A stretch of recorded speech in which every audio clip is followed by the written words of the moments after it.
ఈ Sunday non veg తినని వాళ్ళు మష్రూమ్స్తో ఇలా ట్రై చేయండి.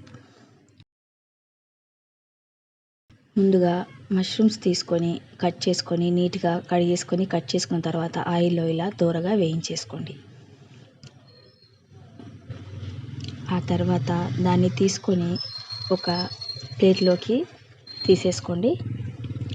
అదే ఆయిల్లో కొంచెం లైట్గా ఆయిల్ వేసేసుకొని దాంట్లో కొన్ని కాజులు వేసి వేయించుకోండి. వేయించుకున్న తర్వాత వాటిని కూడా ఆ మష్రూమ్స్లోనే, లేదంటే మీకు అవి క్రంచీగా కావాలని అనిపించింది అనుకోండి, కూర మొత్తం అయిపోయిన తర్వాత లాస్ట్లో అయినా ఆ కాజులని వేసుకోవచ్చండి. వాటిని తీసుకొని దీంట్లో వేసేసుకున్న తర్వాత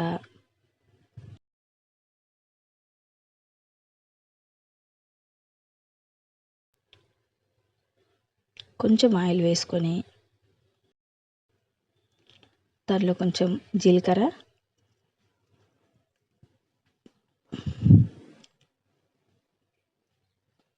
కొంచెం దాల్చిన చెక్క, 1 లేదా 2 లవంగాలు వేసి కొంచెం కరివేపాకు వేసి వేయించేసుకోండి.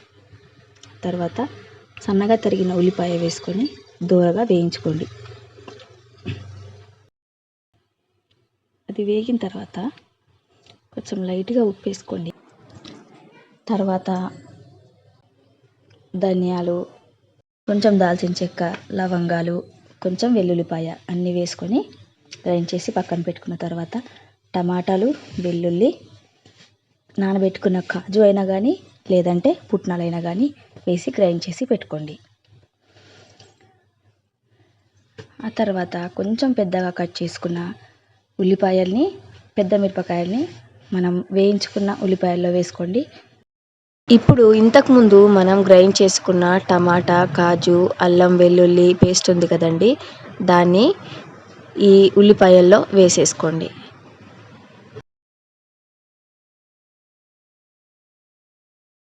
ఆయిల్ పైకి తేలేంత వరకు కలుపుకుంటూ చూసుకోండి. మధ్య మధ్యలో కొంచెం అవసరమైతే వాటర్ వేసుకోండి.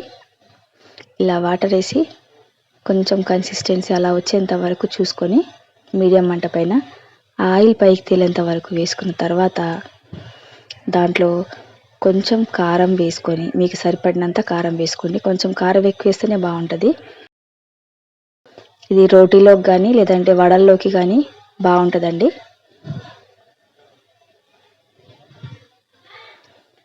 కారం అదంతా బాగా కలిసిన తర్వాత అది మొత్తం ఆయిల్ పైకి తేలేంత వరకు వచ్చిన తర్వాత మనకు సరిపడినంత ఉప్పు వేసేసుకోండి.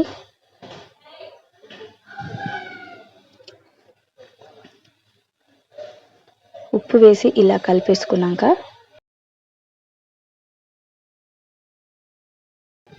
ఇప్పుడు అవసరమైనన్ని వాటర్ పోసేసుకొని, ఇప్పుడు వడల్లోకి అయితే కొంచెం వాటర్ ఎక్కువ పోసుకోండి. అలాగే కారము అవన్నీ కూడా ఎక్కువ చేసుకొని గ్రేవీ అనేది ఎక్కువ అయ్యేలా చేసుకోండి. అదే చపాతీ లేదంటే రైస్లో కనుక్కోండి కొంచెం తగ్గించి వేసుకోండి. వడల రెసిపీ కూడా మీకు లాస్ట్లో నా ఎండ్ స్క్రీన్లో పెడతానండి. ఆల్రెడీ నా దాంట్లో నా యూట్యూబ్ ఛానల్లో ఉంది క్రిస్పీ వడలు. దానికి ఇది మంచి కాంబినేషన్ అన్నమాట. రోటీలోకి అయితే కొంచెం దగ్గరగా వేసుకోండి. ఇప్పుడు నేను రోటీలోకి అయ్యేటట్టుగా చేసుకుంటున్నాను కాబట్టి ఇంతకుముందు వేయించుకున్న మష్రూమ్స్ని తీసి దీంట్లో వేసుకోండి. వేసుకొని దీన్ని కాసేపు మూత పెట్టుకోండి. ఒక 5 మినిట్స్ అట్లా పెట్టుకోండి. ఎక్కువసేపు పెట్టకండి, దాంట్లో ఉన్న న్యూట్రిషన్ అంతా పోతుందంట. కాబట్టి నేనైతే ఎక్కువసేపు ఉడికించుకోను. అది మీకు రైట్ కన్సిస్టెన్సీలోకి, అంటే వడల్లోకి అయితే కొంచెం వాటర్ ఎక్కువ అన్నాను కదా, అందులో అద్దుకోవడానికి, అంటే చికెన్ గారెల టైప్లో చికెన్ బదులు మనం ఇది తింటాం అన్నట్టు. ఇప్పుడు మనం ఇంతకుముందు గ్రైండ్ చేసి పెట్టుకున్న పొడి ఉంది కదండి, మసాలా పొడి, అది వేసేసుకొని ఇంకా కొద్దిసేపు మూత పెట్టుకోండి.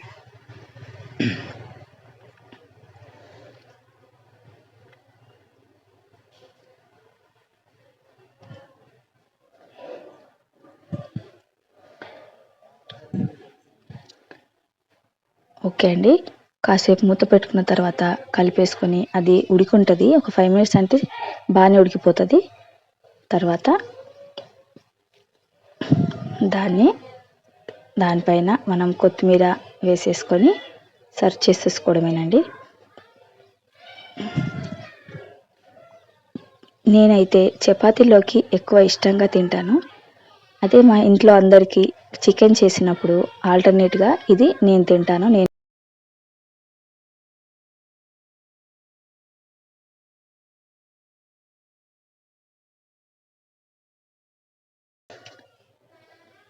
అన్నంలోకి కూడా బాగుంటుంది.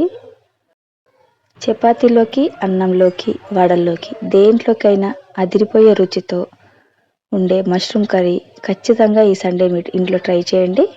ట్రై చేసి ఎలా ఉందో కామెంట్ చేసి చెప్పండి.